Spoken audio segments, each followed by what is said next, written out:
McKay, and we just got in the hemp business this year. We've been drying hemp for about the last 3 years down here at our hop dryer, and so it was kind of a natural fit for us on this farm to get in the hemp business ourselves and start growing it, since we had the facility here that we can run the hemp through and dry it at the end of the day.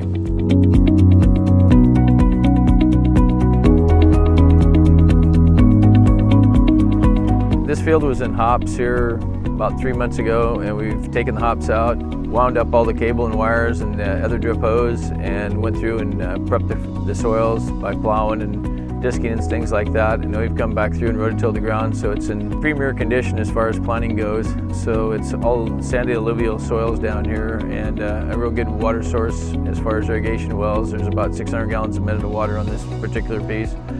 And so we have a lot of water here to keep the plants growing all through the growing season.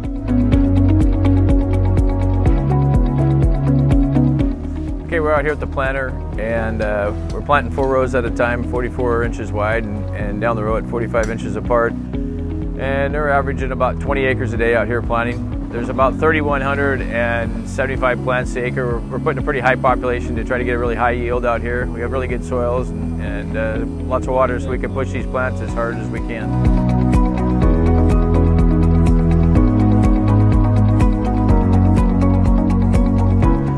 Kind of come up with what we think will be a good deal with our machine as far as our header goes. Our header is 22 feet wide, so we'll be taking 6 rows as we harvest at a time, and that should give us a good even flow through the machine to harvest this stuff.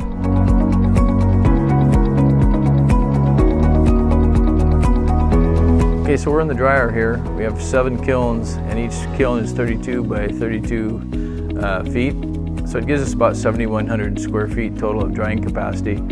We roll 24/7 during hop harvest out here, and then with the picker we have, we can usually keep up with the drying capacity. There's 7 actual dryers here with 40 horse motors that are running the fans, and then it's natural gas powered as far as the burners go.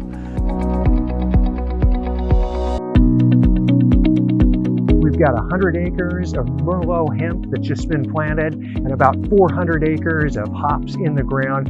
This has got a dryer, a picker, and it's even got a still on there for extraction purposes. This is a perfect project for somebody that's looking at getting into hemp and hops.